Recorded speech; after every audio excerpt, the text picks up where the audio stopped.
Čau, dragi moji alieni in alienke in vsi ostali ljudje. Zdaj sem mogla 6-krat na kamero pritisniti, da je začela snemati, tako da ta kamera je že res boga. Če se kakšno podjetje najde, ki ima kakšno dobro ponudbo ali pa za kolep ali karkoli takega, se lahko kaj zmenimo.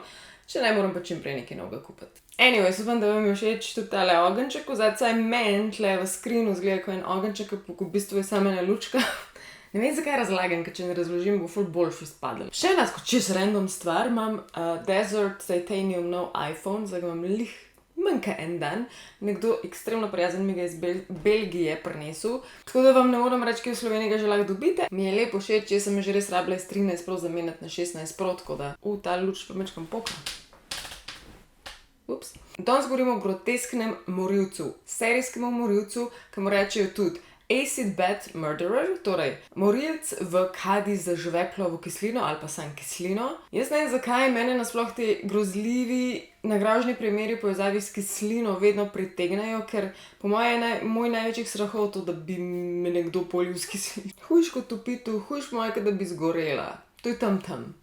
Da bi me nekdo zakuril ali pa s kislino polil. John George Hay je ta naša čudovita oseba. Rojen 24. julija 1909 in umrl 10. avgusta 1949. On je bil angleški serijski morilec, uradno je obsojen za 6 ljudi, za 6 smrti, je pa on jih napovedal več kot to, v smislu, ubil sem jih v bistvu več, ampak ni dokazal, tako da te stvari potem niso potrjene. Žrtve je ali pretepel do smrti ali postrelil, potem pa se je trupel znebil na ta način, da jih je raztapljal v kislini. Žveplovi kislini. Bond. James Bond. Videla sem tudi, da so v njemu posneli film A for Acid kot kislino, tako da če koga zanima, pejte gledat. John Hay se je rodil v Stamfordu v Lincolnshireu. Odraščal pa je potem v Yorkshireu. Imel je družino, imel očeta in mamo, oče je bil inženir, John Robert Hay, in potem mama Emily. Na nek način ne bi bili povezani, oziroma saj starša ne bi imela zelo rada Johna. Ne samo zato, ker je bil edini otrok, ampak tudi zaradi tega, ker je bil za njiju nek čudež, ker se je rodil zelo pozno. Sploh za tista leta, da sta imela starša otroka pri nekih 40 letih, že danes je to precej pozno, takrat je bilo pa to res pozno in precej nenavadno in tudi ga nista pričakovala, ampak pa sta ga sprejela kot čudež, kot nekaj zelo lepega, nekaj zelo veselega in tudi sta bila ekstremna protestanta, tega starša, ekstremno verna in tudi njuna vzgoja je bila taka ekstremistična v njuni veri pač.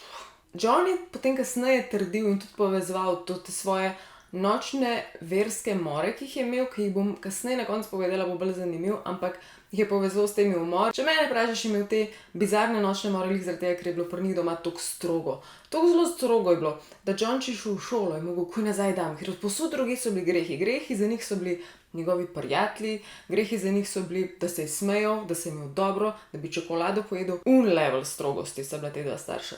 Ker je prišlo do vere. Vse, kar je bilo izven družine in njihovega doma, vse je bil že greh, vse. John posledično ni imel prijateljev in tako je mogel laufati domov iz šole, pa tudi njihova hiša ne bi bila ograjena za eno tako ograjo.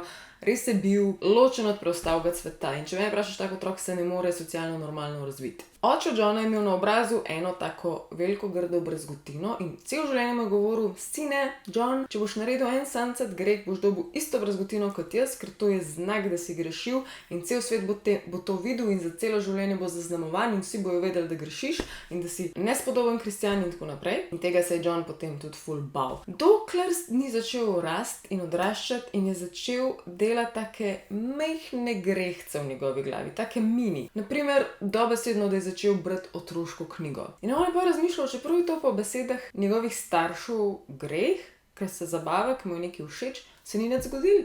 In je bil tako, če se tle nič ne zgodi, da probam še nekaj, da se probam pogovarjati z enim otrokom ali pa da probam nekaj tretjega, četrtega, da vidim, če me bo Bog kaznoval, ampak ga ni. In on je počasi začel kot fantek, ki je odraščal, spoznavati, da kazni za njegove grehe manjše, večje in velike ni. In to je potem tekom življenja skozi bolj spoznaval in kot veste, na koncu ratov serijski morilec, ampak počasi. John Hay je v bistvu zelo priden učenec, valjda zaradi tega, ker itak nič drugega ni imel za početi kot se učiti, ampak je bil pa res priden in je dobil tudi štipendijo za gimnazijo kraljice Elizabete v Wakefieldu, Pa če si lahko predstavljate, je bil tudi v pevskem zboru, pevski deček je bil v tej katedrali v Wakefieldu, tako da res pritkan fantek. No, zven. Po šoli se je precej hitro zaposlil in je bil v vajenec v enem podjetju za motorje in motoriste in motoristične stvari, pa kasneje je šel pa dejansko v oglaševanje in marketing, ker je bil takrat verjetno še bolj nenavaden job, kakor, mislim, danes je zelo tipičen, ampak ja. In on je bil v tem zelo dober. Tekom te zgodbe boste spoznali, da bi on v oglaševanju in prodaji odličen, bi bil super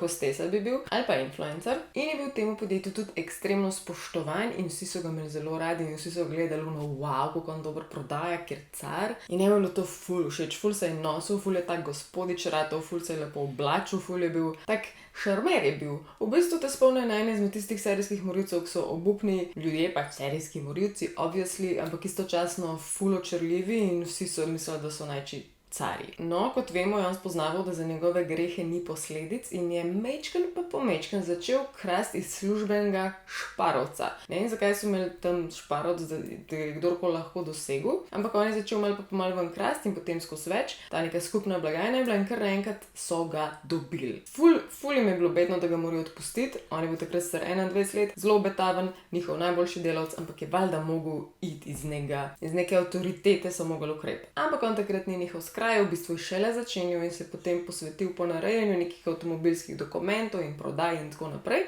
In tudi kaj je razmišljal o tem, ko pride do joba, ali on hoče delati ali ne, je rekel ne, v bistvu meni to, da za nekoga delam in za nekoga drugega nekaj buildam in služam in sem pod njemu in meni bizarno, jaz hočem imeti svoje podjetje. In da bi lahko prišel do denarja in zaštartal nek svoj podjetje in mogel mečkam se nazaj potegniti, ker svojega denarja takrat ni imel toliko, je šel nazaj k staršem živeti in je vmes spoznal tudi eno punco. Ta punca je bila Betty, bila je nekaj let mlajša od njega in 6. julija 1943 sta se poročila, ona je bila takrat 23 let stara. In že takrat so ga zanimali ljudje, ki so bili uspešni ali in bogati in ona je bila mečkam bolj premožna, tako vsaj od njega in je nekaj imela in tudi zaradi tega verjetno se je z njo poročil. Je pa smešno, ker on je bil prej ful veren, saj navzven, ampak po tej poroki, ko je on ta zadnji zakrament v njegovi glavi opravil in je imel pač to pod streho, ni več stopil v cerkev, pa cerkev ga ni več videla.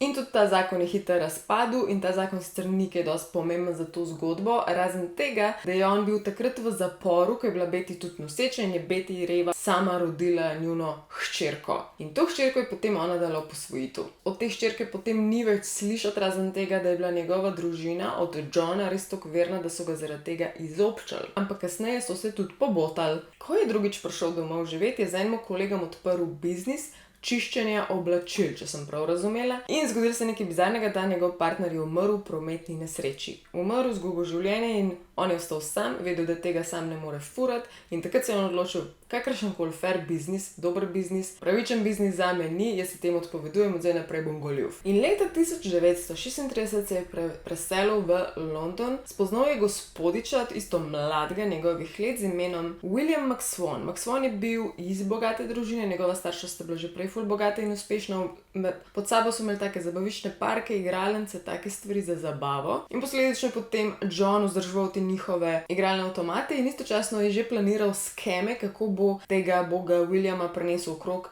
ampak časoma so se oni baje toliko navezali, toliko so ga vzeli za svojega, skoraj za sina, da se je na koncu premislil in rekel, jaz tega ne morem. Bo pa ta William in njegova starša bosta kasneje v zgodbi še zelo, zelo pomembna, tako da si jih zapomnite. Njegov naslednji skem je bil, da se je pretvarjal, da je odvetnik z imenom William. In on ne bi prodajal take goljufive delance, zaradi tega, ker se je spomnil zgodbo, da so te njegove stranke mrtve in zaradi tega zdaj on te delnice lahko toliko boljš naprej prodaja in ko so pač to drugi ljudje slišali, so k njemu valjda prišli masovno, ker to je bila pač izjemna ponudba, ampak valjda teh pokojnih ljudi ni bilo in niso imeli nobenih delnic in vse skupaj je bil en navaden scam. Zaradi tega, ker črkval narobe eno besedo na pisanski ovojnici, so potem pogruntali, da mogoče nekaj smrdi in takrat je tudi šel v zapor. Ker je smešen, da je tukaj v zaporu on ljudi prinašal okrog oziroma jih izseljeval za neke stvari v zameno. Namreč kradel je tem zapornikom pisma, tako kot so prišla noter in jim jih ni hotel dati, torej pisma otrok, pisma partnerjev, pisma staršev, pisma znancev, prijateljev, jim ni hotel dati, dokler mu niso dali nekaj v zameno, še v zaporu. In ko je prišel ven iz zapora, je imel sam eno stvar, katero je obžaloval in to je bilo, da je pomislil, ker imaš enkrat takole ljudi, ki jih prenešaš okrog, edini problem je to, da jih pustiš žive, ker te izdajo. In te zajebejo in te zatožijo in ja, tega ne smem več delati. Moram se teh ljudi znebiti. Začel ga je zanimati francoski morilc Georges Alexandre Sarre. Je kitajski. On naj bi svoje trupla odstranil za žveplovo kislino, tako da na nek način je ta naš John Hay copycat morilc, serijski morilc, ampak okej. In ful je tle nagražno, kako je on začel to eksperimentirati. Vzel je 3 poljske miši, imel je pač mečken te žveplove kisline in jih je začel noter mal pa pomal namakati, da je videl in jih poje opazoval z največjim veseljem, kako hitro te boge miši umrejo in kako hitro se razgradijo v kislini in kako dolgo pač to traje. In ko je to opazoval, je videl, ja, se da, da se telesa in trupla, da se razgradijo. Bom valjda probal še z ljudmi. Zdaj smo pa leta 1943, ko naš John Hay naključno v pubu sreča svojega bivšega sodelavca oziroma šefa na nek način Williama McSwana. Kot stara, res dobra kolega, valjda sta šla v pub, se napila, hangala, imela spet ful debat in John, kot sem že prej omenjala, je imel zelo rad nek status, zelo rad je bil bogat in je ful občudoval tega McSwana, Williama. Njega in njegove starše in kaj on počne in to njihovo bogatijo in ful mu je bilo to wow. V bistvu si John tukaj kar zadal konkretno, da se bo tej družini spet ful približal in se jim je, tako vse čas so bili skupaj, večerjali so skupaj, res so se zbližali, dokler ni tako približno 1 leto kasneje ta William izginil. V tem enem letu si je John omislil neko svojo mini delavnico. Ta delavnica je bila na Gloucester Road, taka majhna, nič posebenega in on je imel tam 180-litrske sodove za nafto, mislim, da so bili. Kot inženir je imel pa to priložnost, da je hodil iskat kot za šiht, za job, da rab to žveplovo kislino, on to pač potrebuje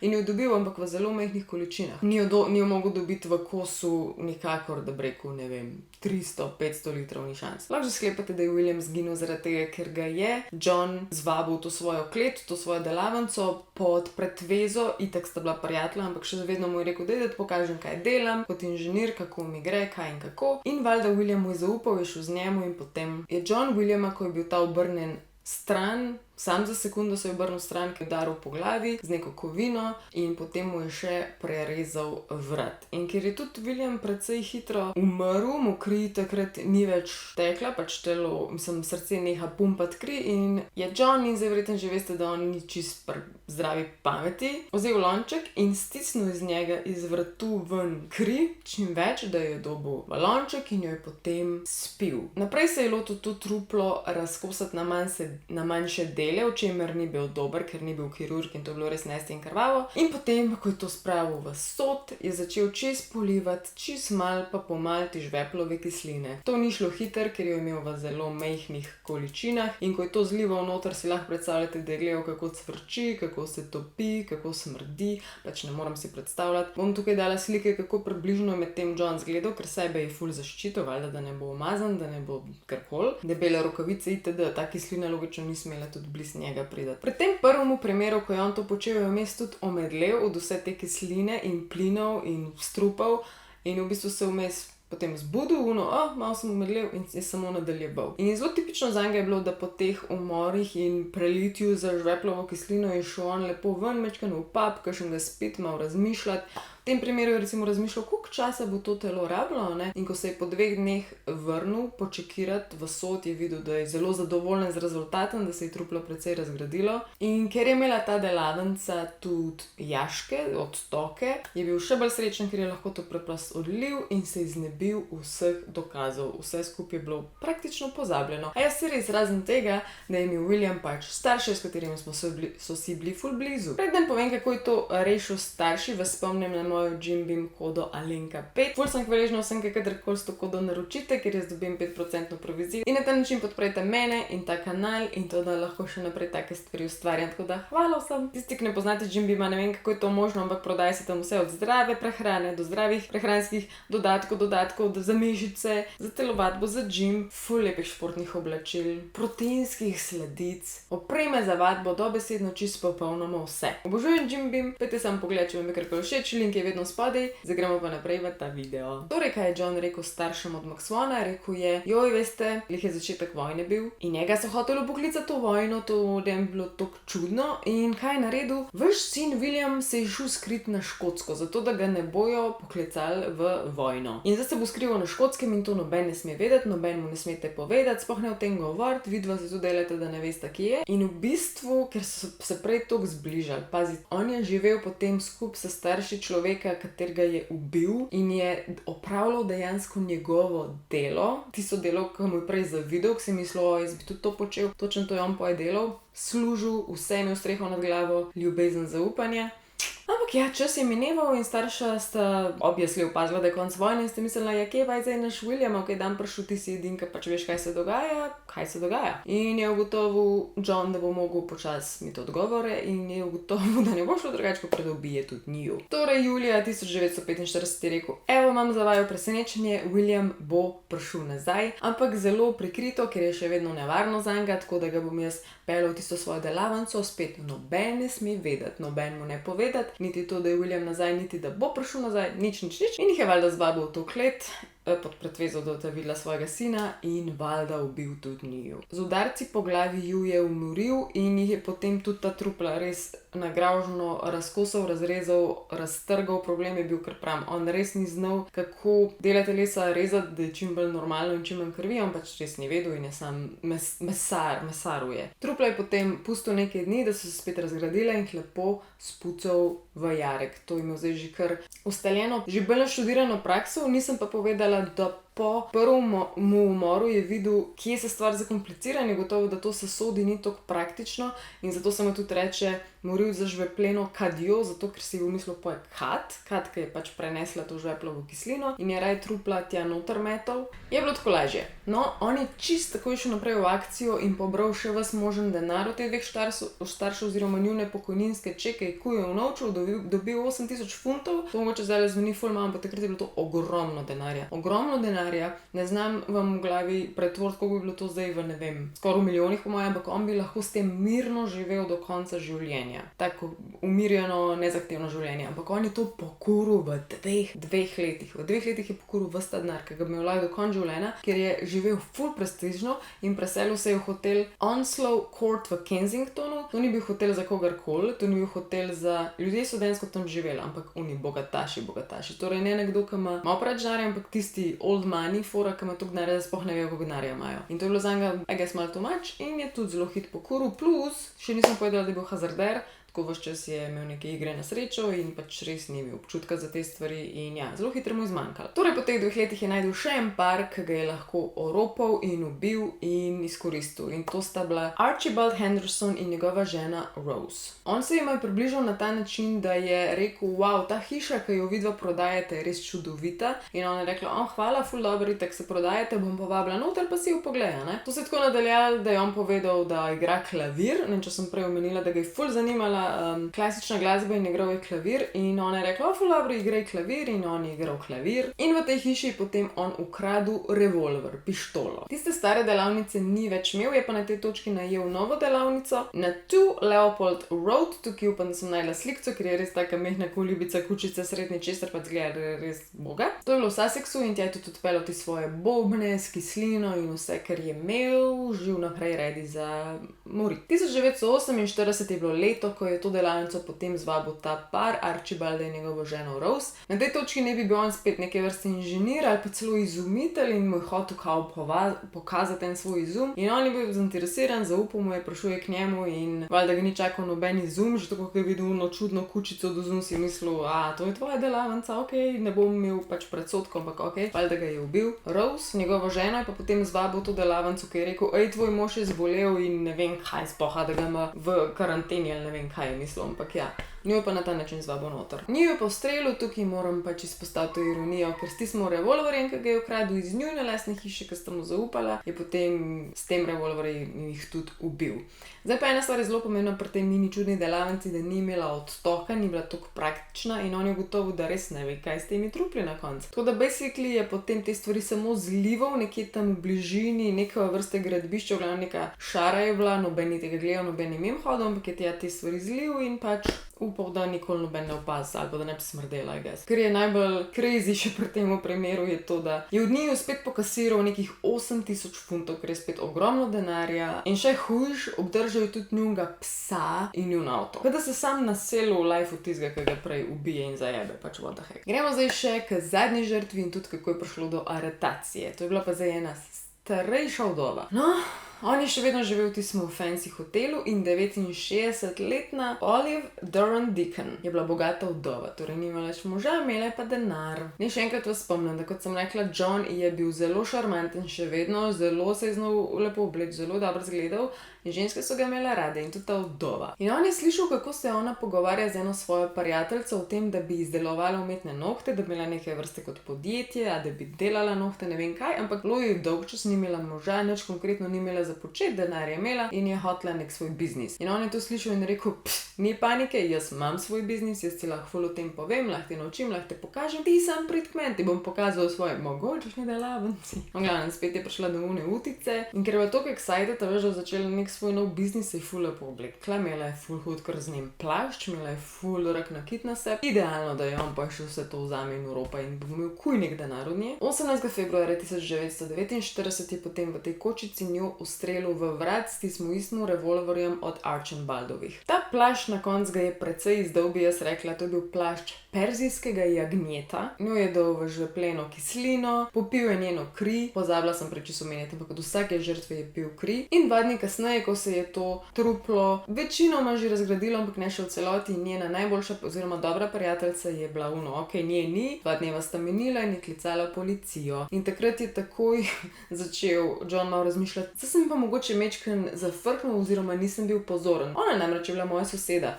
koga prej bojo spraševali za detajle kot njene sosede, njene prijatelje, znance in on je to bil in to so vsi vedeli, da sta se družila in je mečken zapaničaril in je ful hiter probal skriti vse znake, da je kriv. Truplo se pa še ni do konca razgradilo, namreč nekaj glede zob, ker je imela protezo, se ni dobro razgradil, eno stopalo je kar flotalo tam noter, ker ponavadi ta trupla so ratala ena taka zmes, črna gmota, lepljiva, nič tacga. V tem primeru so delčki telesa še mečken plavali vmes in bi z lahkoto ugotovili, da je bil to človek. Smešen je, ko potem v umoru še drugače šel v pub in je lepo klepetal tam z eno žensko in je pil in jedel jajca, ni verjetno res pričakoval, da je to njegova poguba. In res so zelo hitro v hotelu prišli v njegovo sobo in videli razne dokumente, ki so bili zelo sumljivi. Naprimer, od tega plašča je bil račun ali nek dokument povezan s tem dragim plaščem in več kot očitno je bil to plašč od te gospe, od te vdove in vsi so spraševali, okej, kaj pa ta moški sploh dela in noben dejansko ni znal povedati, ker noben sploh ni razumel, kaj je pravzaprav njegov job in že to je bilo malo sumljivo. Najdeli so tukaj tudi rokavice njegove,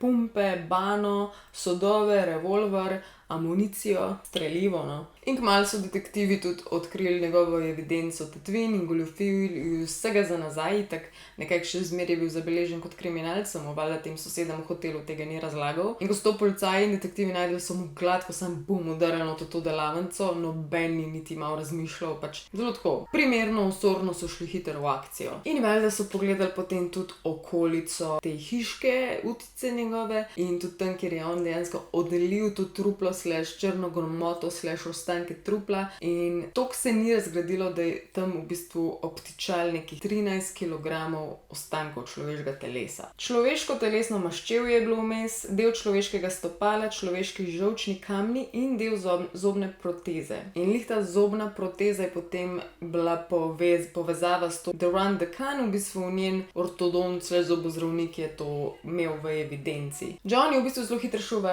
keho oziroma na sodišče in je zelo hitro priznal umore te vdove, Duran Deacon, Maxwanovih, torej vseh treh, Williama in njegovih staršev in pa Archambaaldovih. In v bistvu ne bi bilo treba, ki je povedal še za mladenča po imenu Max, dekle iz Eastburna in žensko iz Hammersmitha. To pač ni dokazano, tako da o tem ne bomo razglabljali. Predvidevam, da je odvetnik njemu predlagal, da naj se sklicuje na norost, to je še vedno ful pogosta praksa teh, ki so enkrat na sodišču in on je to tudi poskusil, ampak zelo hitro so to tudi opustili in so ga obsodili na smrt, tako da bil je usmrčen. In očitno takrat je bilo obešanje, to, da so ga obesili, še vedno praksa, torej leta 1949. Zdaj pa čas, da vam še povem njegove sanje, tako da ne še nehati gledati ta video, ker so res insane. In sicer kot mlad fant ali pa še fantak skordeček je on sanjal, da hod po gozdu na nek način, ampak namesto dreves so bila v bistvu razpela. Razpela so pa tisto, ko vidiš Jezusa na križu, torej ko so ljudje pribiti na križ. Potem sčasoma so se ta razpela spremenila v drevesa, tako da v bistvu je hodil čez gozd, ampak ta gozd je dol curljal kri, torej dol je ves čas plala kri. Dej, kakšne sanje, ne? In potem mu je nasprot prišla ena oseba, nek moški, in ta oseba mu je rekla, da naj pije to kri, in on je to kri potem pil. In te sanje očitno so z njemu šle forever, ker on je dejansko potem počel z žrtvami, pil jim je kri. Ne vem točno, kako si on to razlagal, če mene vprašaš, je imel občutek, da bo povzel lastnosti teh ljudi, ker je ponavadi hotel od njih vsaj en delček imeti, recimo William je itak hotel čisto posnemati, ali pa ne vem, od določenih je hotel pa sam denar, ampak ja, ne bi rekla, da je bil čisto popolnoma prišteven, tako da ne vem, mogoče ne otrok preveč versko vzgajati, because that was scary. V glavnem, in to je to za ta true crime, se mi zdi, da je bil kar dolg, da grem zdaj čim prej editati in objaviti, ker tole je petek in tudi v petek boste vi to gledali. Hvala, ker ste gledali tole, še enkrat vas spomnim, za čim šel takoj kupoval, kodica je Alenka 5, dol je pa link. Zdaj se pa jaz poslavljam in vam želim ful lep vikend in lep martinovanje, če boste že kam šli, pa se gledamo verjetno naslednji petek. Alien Mama out, ačo!